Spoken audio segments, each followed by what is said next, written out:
Welcome back to Words Matter 2.0. This is our second video in a series of 3. Today, it's all about fine-tuning your style. I'm Caitlin. I'm Andrea. And I'm Madeline. We're your AT&T messaging team. We'll show you how to write for the eye and the ear and get the most out of your paragraphs. How do we do that? 1. Put what matters first. 2. Remember first impressions are everything. And 3. Spice up your paragraphs. Let's jump in. First, front load your copy. The most important information should be in headlines, first paragraphs, and email subject lines. Think about these things. What one thing do you want your reader to remember? Call that out right away. What can the reader take away in a second or two? How much of the content would they understand? And could they get the point just by reading the headline? With a news release, think about your ideal headline. Visualize the article. Maybe it's splashed on the front page of the local paper. Keep that in mind as you write. If you find yourself getting stuck, take out a few note cards. Write your main points on each one. Play with the order until you get the flow right. Then start writing. If you do this correctly, your writing will resemble an inverted pyramid. The large section is the who, what, where, when, why, and how. Next, add important details. The smallest section on the bottom is where general and background information belongs. Edwin Stanton was President Lincoln's Secretary of War. He established a style of writing after Lincoln's assassination in 1865. Take a look at his press release. You can see he starts out with the news here. He gets in the who, what, where, when, why, and how. Then he gives important supporting details, answering all the follow-up questions a reader may have. In closing, he presents the least important information. You know the whole story just by reading the first sentence. Stuck? If you have notes or quotes from an interview, just start typing them up.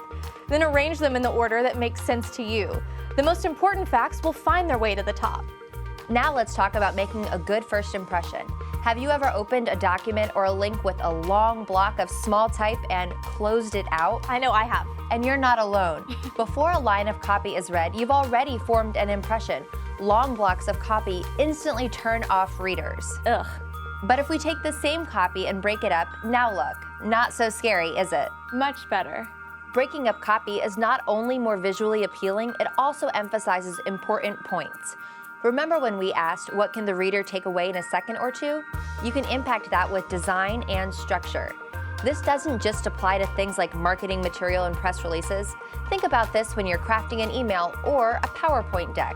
Here's how. Create subheadings. Limit paragraphs to a few sentences. Break lengthy information into lists. Include digital assets like video, pictures, infographics where possible.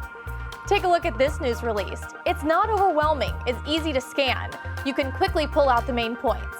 And the final step, add some spice. No one wants to read a paragraph without variety. Use short, snappy sentences. They're more fun to write, easier to understand, and help you convey your thoughts more clearly. Long sentences aren't a sin, just don't drag it out. Good copy is made up of both long and short sentences, mixed to create the perfect rhythm. Some of you might be thinking, easier said than done. Good point. Let's take a look at an example of how we're applying this right here at AT&T. When the network is software, you order what you want. You get it in minutes. You can dial it up or down in near real time as your needs change. We call this networking solution Network on Demand. And today we're expanding the availability of our Network on Demand services. If we can apply this to tech like Network on Demand, we can apply it to anything. Remember, 1. Put what matters first. 2. Make a good impression. And 3. Variety is the spice of paragraphs.